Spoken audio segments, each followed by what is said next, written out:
Welcome to 1968 and to TWA's Foreign Accent Service. The idea was pretty interesting. TWA chose selected long-distance flights within the U.S. and gave them an international identity. For instance, a flight from New York to Los Angeles could feel like a journey to, well, France. To accomplish this effect, French entrees appeared on the menu, and in-flight entertainment featured French-themed music and movies. You could avail yourself of French-related reading material, and your TWA hostess was dressed in the second uniform to your right, the gold French mini dress. There were a total of 4 foreign themes and accompanying uniforms. In addition to the French theme, there was a sophisticated American theme, represented by Manhattan penthouse hostess pajamas on your left. There was a toga-like wraparound for Italian-themed flights, and a British pub server uniform. And here's the really interesting part. The uniforms were made of paper. That's right, paper. Back in 1968, paper dresses were actually a fashion fad, and TWA engaged designer Elisa Daggs to design these 4 outfits. There's more. The outfits were only worn on board the aircraft, and once the flight was over, hostesses changed back into their official TWA uniforms, and the paper uniforms were thrown away. You may be asking, why did TWA do this? With jet aircraft whisking large numbers of people all over the U.S., competition for passengers became fierce.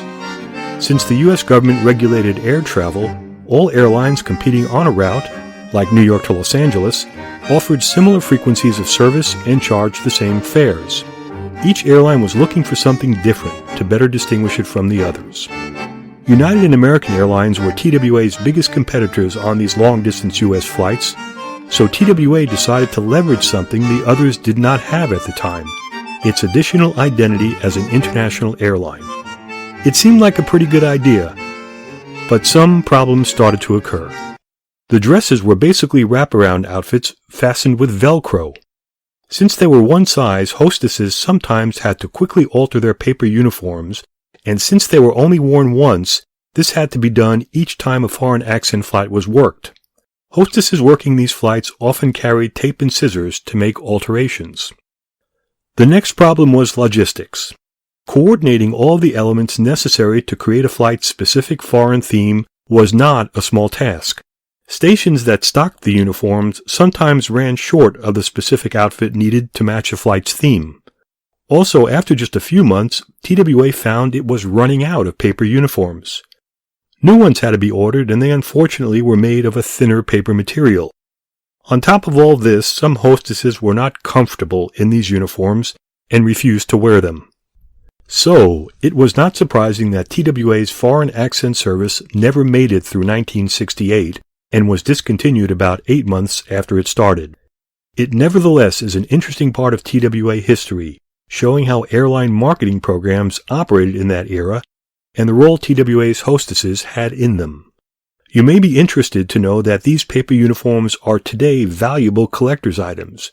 A reader of our museum's blog in Belgium sent us a photograph of 4 mannequins in his home, each wearing one of the Foreign Accent Service paper uniforms. Who would have thought back in 1968?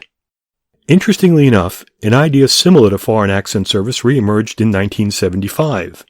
An advertising promotion premiered called A Taste of Europe Flying in the USA, again on selected TWA long-distance domestic flights. There were some resemblances to the 1968 Foreign Accent campaign, however this time flight attendants wore their regular uniforms. No paper. TWA's hostesses were clearly the stars of Foreign Accent Service, and we commend them for doing their part.